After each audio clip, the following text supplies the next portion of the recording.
Miren, ahora que queda 2 semanas, prácticamente 15-16 días para que termine el año 2013,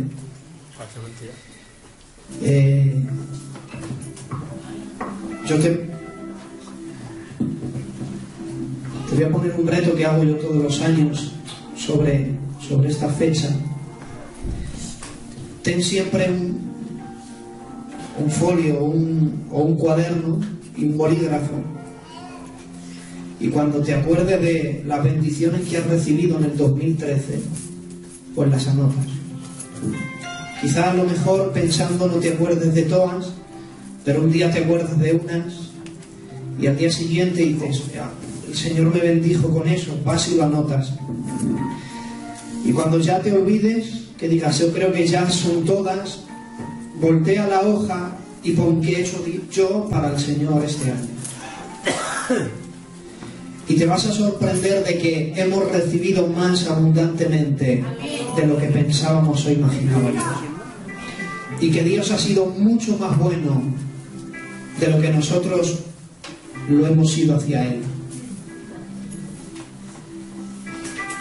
Y en este mes, que también es un mes de reflexión, un mes donde la gente tiene que reflexionar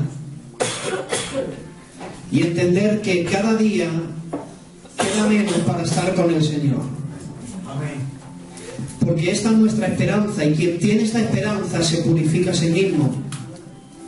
Y cada día el mundo está peor, y cada día el pecado sobreabunda, cada día la maldad es más grande, y la Iglesia tiene que estar firme, porque en los últimos días el diablo, sabiendo que le queda poco tiempo, se jugará las últimas cartas. Y los que estamos firmes tenemos que estar aún más firmes cada día. Por eso este mes es un mes de reflexión, pero también es un mes donde tienes que, en esa reflexión, saber que tienes que estar firme en la fe. Porque el diablo siempre intenta tirarnos, golpearnos, dañarnos para alejarnos del Señor. Preparando un mensaje que el Señor me había dado, lo dejé a la mitad. Luego, días atrás, días más adelante, el Señor me empezó a hablar y yo creía que era un nuevo mensaje. Me di cuenta que el Señor de dos mensajes estaba haciendo el Señor uno. Por eso hoy voy a predicar bajo un título, se llama Guerra de Amores y el Árbol de la Vida. Deberían ser 2 mensajes, pero el Señor ha hecho que sea uno. Miren, vamos a hablar de Génesis capítulo 3, verso 24. Dice: echó pues fuera al hombre y lo puso al oriente de Edén. Ese fue Dios. Y dice: y puso al oriente de Edén querubines y una espada encendida que se revolvía por todos los lados para guardar el camino del árbol de la vida. Alabado sea el nombre del Señor. Amén.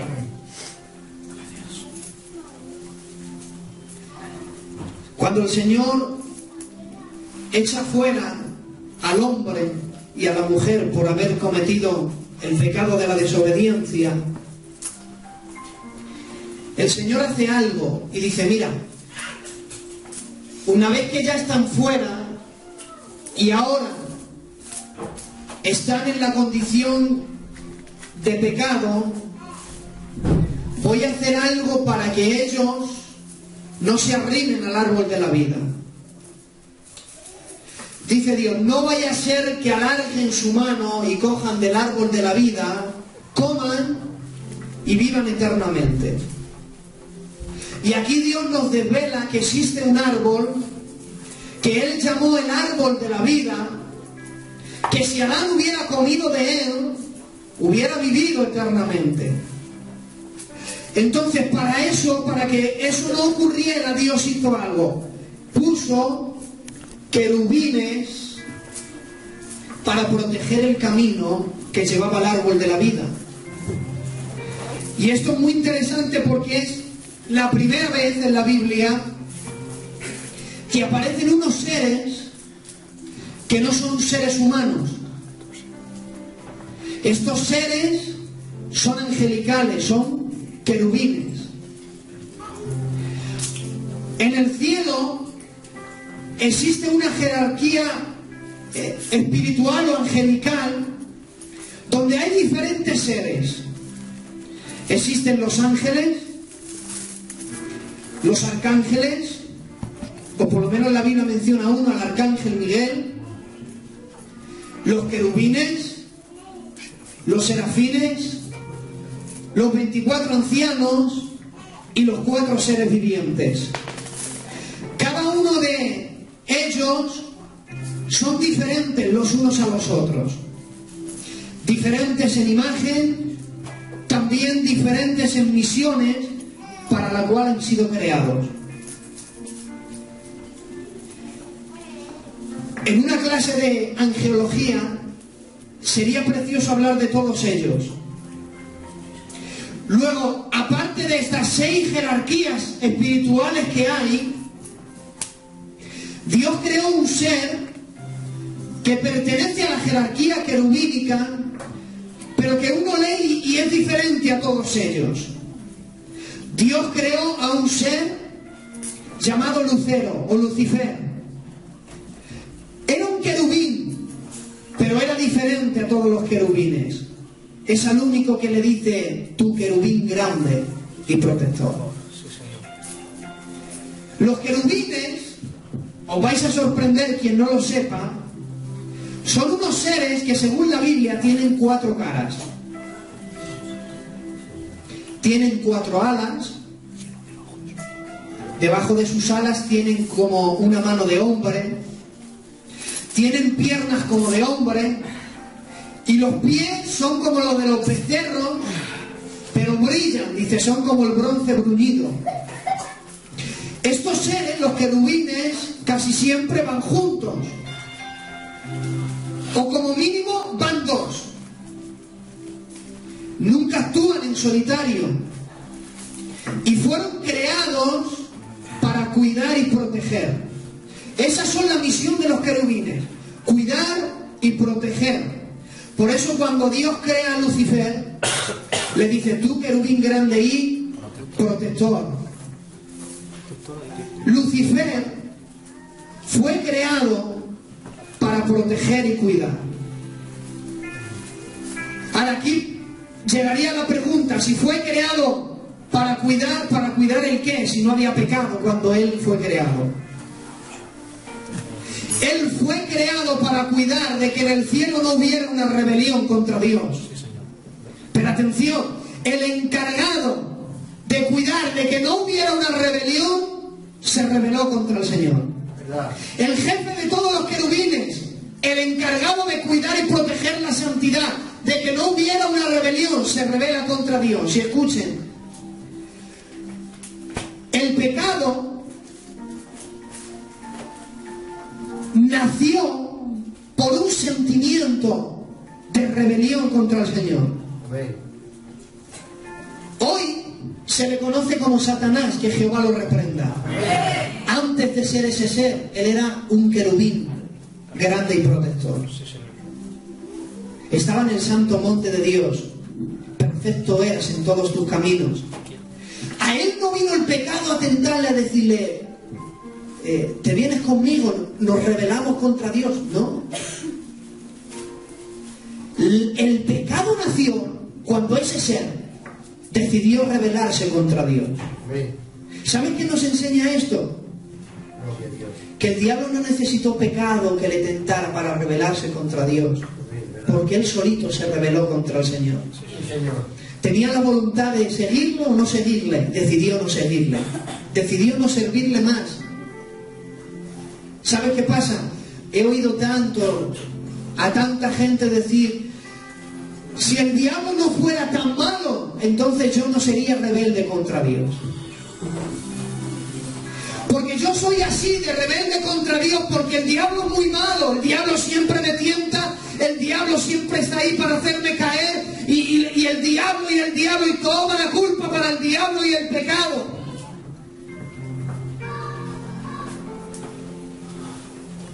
Pero él se rebeló contra Dios sin pecado ninguno. Y para aquellos que digan que si el diablo estuviera atado, entonces yo le serviría al Señor. No sería un rebelde contra Dios, sería más fiel. Miren, dejadme leeros esto antes de seguir adelante. Miren lo que ocurrirá. Apocalipsis 20. Vi un ángel que descendía del cielo con la llave del abismo, con una gran cadena en la mano, y prendió al dragón, la serpiente antigua, que es diablo y Satanás, y lo ató por 1000 años, y lo arrojó al abismo y lo encerró, y puso su sello sobre él, para que no engañase más a las naciones, hasta que se cumpliesen los 1000 años, y después de esto será desatado por un poco tiempo. Daros cuenta lo que va a ocurrir en el reino milenial. Dios mandará un ángel con una cadena, cogerá al diablo, lo atará, y el diablo ya no engañará más a las naciones. Por lo tanto, esos 1000 años, las naciones se van a someter a Dios, van a estar en reverencia contra Dios, van a decir, ¿verdad? Porque el diablo está atado, ahora le servimos al Señor. Pero miren, Apocalipsis 27, cuando los 1000 años se cumplan, Satanás será suelto de su prisión y saldrá a engañar a las naciones. Daros cuenta, durante 1000 años los seres humanos no han tenido diablo que les engañase. Por lo tanto, han estado sometidos a Dios. Ahora, cualquiera que ve eso dice, ¡qué maravilla! Todo el mundo sirve a Dios porque lo ama. No, señor, no le sirven por amor, le sirven porque no hay diablo. Porque cuando el diablo se ha suelto, mira lo que dice, saldrá a engañar a las naciones, a los 4 ángulos de la tierra, a fin de reunirlos, y el número de los cuales era como la arena del mar. Daos cuenta, 1000 años estarán bajo el reinado de Cristo, estarán sometidos a Él. Pero ¿saben por qué se someten a Él? Porque no hay diablo que les engañe.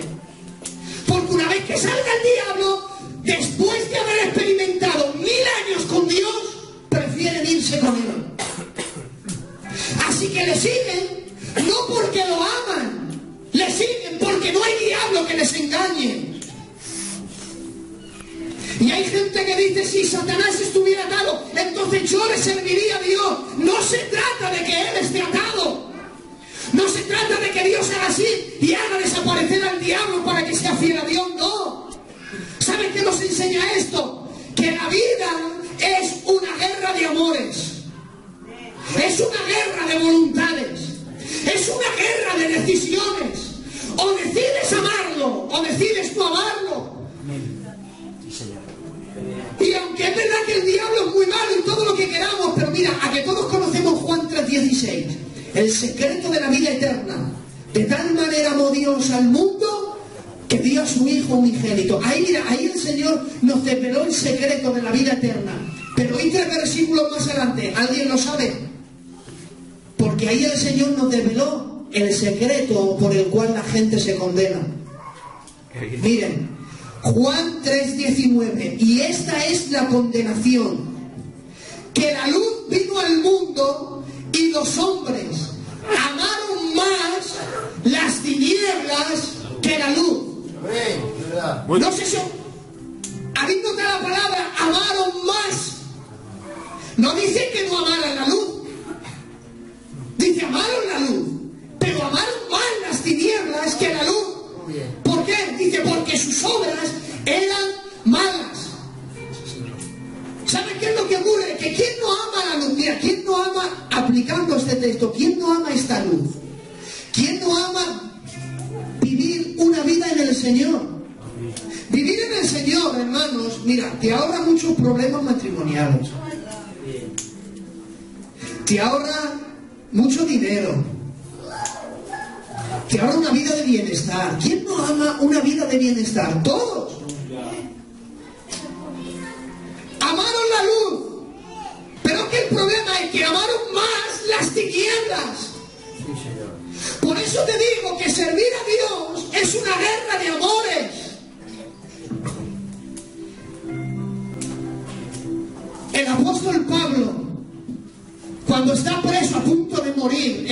algo que me hizo llorar cuando lo leí.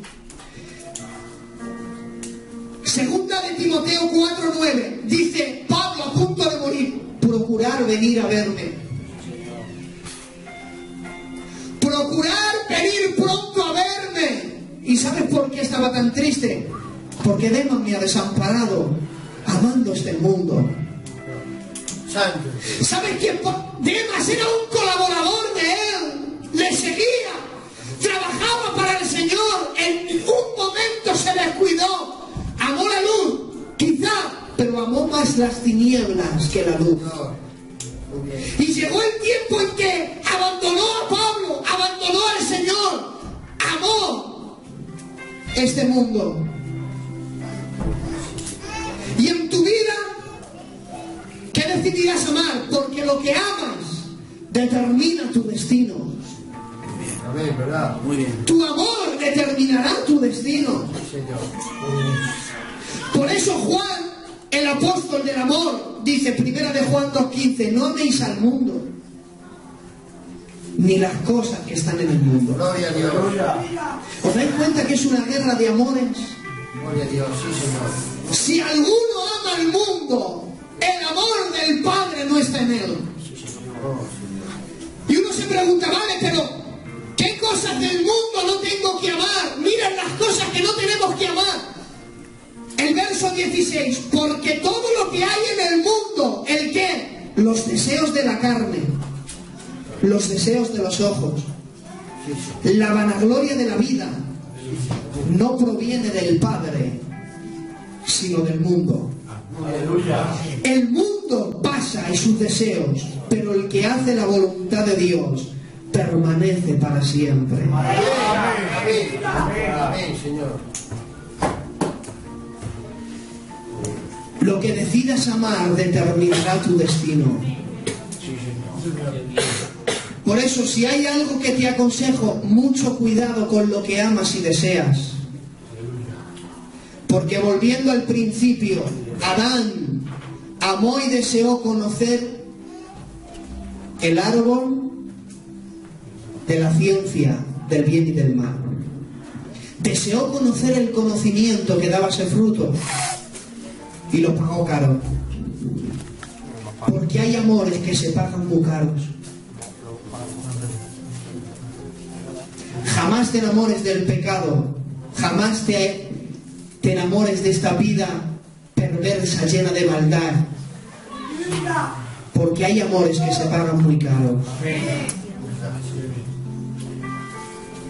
Muy bien. Deseó conocer el bien y el mal, lo pagó muy caro, le echaron fuera. Pero al árbol del conocimiento del bien y del mal sí se pudo acercar, ¿verdad? Pero hay al árbol de la vida, iglesia. Al árbol de la vida no se pudo acercar a Adán. Porque para acercarse al árbol de la vida, para que alargue su mano y coma y viva eternamente, no está al alcance de todo el mundo.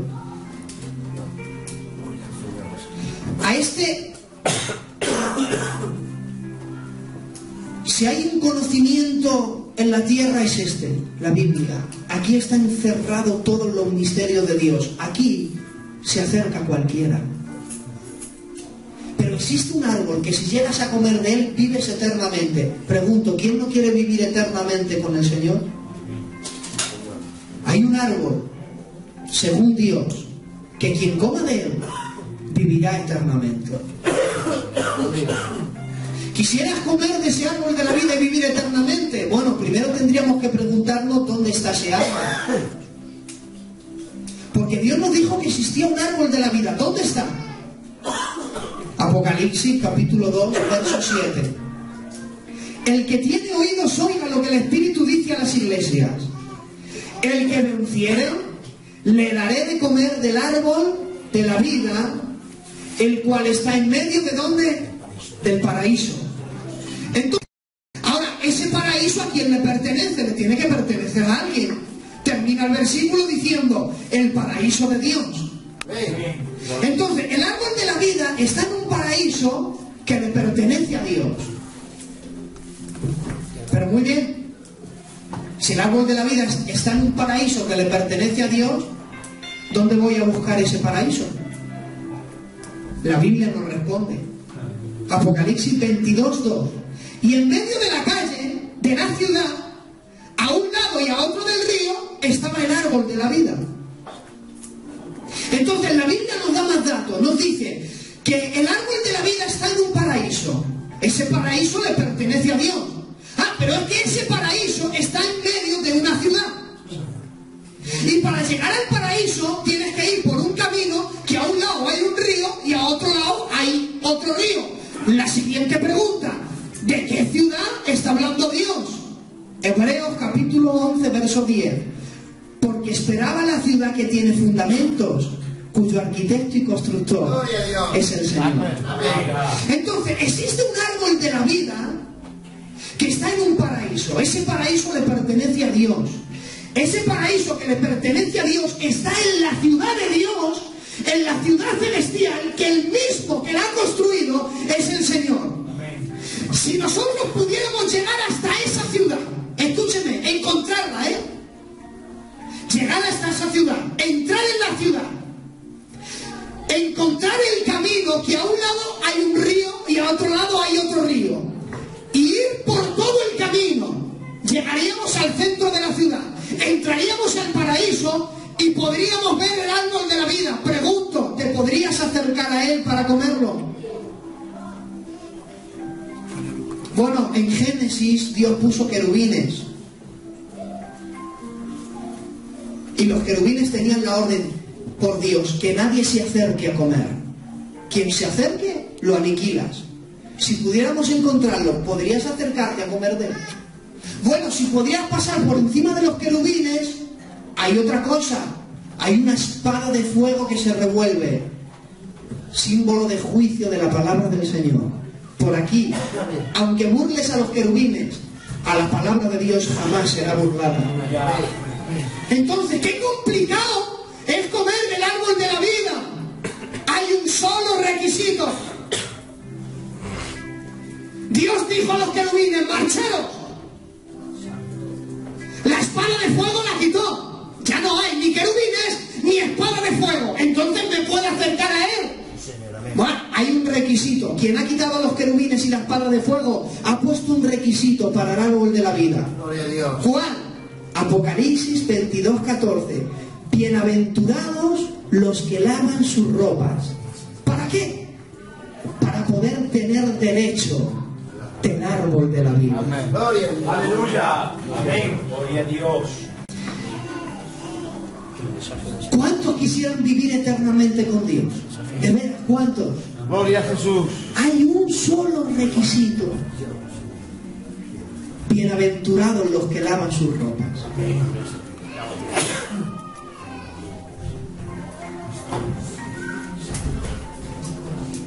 No ames el manchar tus vestiduras, por favor. Cuídate de mancharte. Cuídate mucho de no manchar las vestiduras. Cuídate mucho de no ir pecando. Porque es cierto que somos salvos por gracia, pero los graciosos no van al cielo. Ni los abusadores de la gracia tampoco entran. Ni los que deciden mancharse las vestiduras con una vida de pecado tampoco tienen derecho del árbol de la vida. Ama el tener las vestiduras limpias para el Señor. Porque hoy día la iglesia no es la esposa del Señor. La iglesia es la novia del Señor. Hasta que no se celebren las bodas del Cordero, la novia no pasará a ser la esposa. Pero escúchame bien, hay un vestido que tienes que mantener limpio. Nadie le gustaría casarse con una mujer que llegara al altar: yo te he comprado un vestido blanco y me lo traes roto, manchado, sucio. No es lo mismo que te acerques al novio con tus vestidos blancos, Señal de que has respetado lo que Él te ha dado. Amén. Aleluya. Señal de que lo has amado por encima de todas las cosas. Iglesia, ten mucho cuidado de lo que te enamoras en este mundo. ¿Sabes por qué es una guerra de amores? Porque no puedes amar a dos señores. Amén. Aleluya. Porque amarás a uno y aborrecerás a otro. Nadie puede contentar a dos señores. Perdónenme, la iglesia no puede tener dos novios. Muy bien. Si hubiese... Cuando la Biblia dice, bienaventurados los que lavan sus vestiduras. ¿Sabes por qué la Biblia nos habla de guardar las vestiduras y de mantenerlas limpias? Porque mantenerlas sucias, perdonarme, era una señal de adulterio.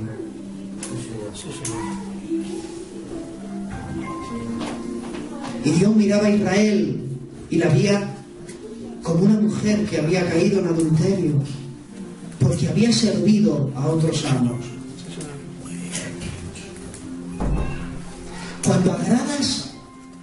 Cuando la gente empieza a agradar al diablo y viviendo una vida de pecado,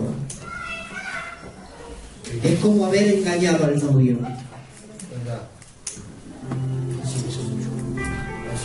Imaginaros cómo se sienta Dios cuando aquellos que han sido redimidos por su sangre le dan la espalda, deciden amar más este mundo. Estamos en diciembre, cuida tus vestiduras. No merece la pena una noche de diversión, derribar todo lo que durante un año has construido. No merece la pena. Porque bajarla cuesta fácil, pero subirla cuesta mucho, hermanos. Que voy a derribar y voy a manchar mis vestiduras después de mantener las 11 meses limpios. Y ahora vienen las fiestas y las mancho. No merece. Mi Señor no merece eso. Me ha dado demasiado este año como para insultarle de esa manera. ¡Qué bien! Señor. Me ha tratado bien durante 11 meses. Que si Él espera de mí que me mantenga, lo intentaré con todas mis fuerzas. Por eso hubo una mujer que escribió algo que se me quedó grabado en el corazón. Dijo Kathryn Kuhlman en sus momentos gloriosos, dijo: cuando vaya al cielo, si es que voy, le diré, no fui la mejor de las mujeres. Quizá tuve montones de faltas y de errores. Tuviste que limpiar una montaña de pecados. Pero no me puedes negar que con cada átomo de mi ser, con cada fuero más íntimo de mi alma, te intenté ser fiel todos los días. El secreto para comer del árbol de la vida es intentar ser fiel todos los días. Inténtalo, por favor. Que no digas, si lo intenté, lo mismo lo hubiera conseguido. Intenta mantenerte fiel todos los días. Piensa todo lo que Dios te ha regalado en abundancia. No manches tus vestiduras, por favor. No manches tus vestiduras. No te enamores de las cosas de este mundo, no merecen la pena, hermanos. Él te amó con amor eterno. Aleluya. Intenta vivir una vida agradecida. Padre, te doy gracias esta tarde.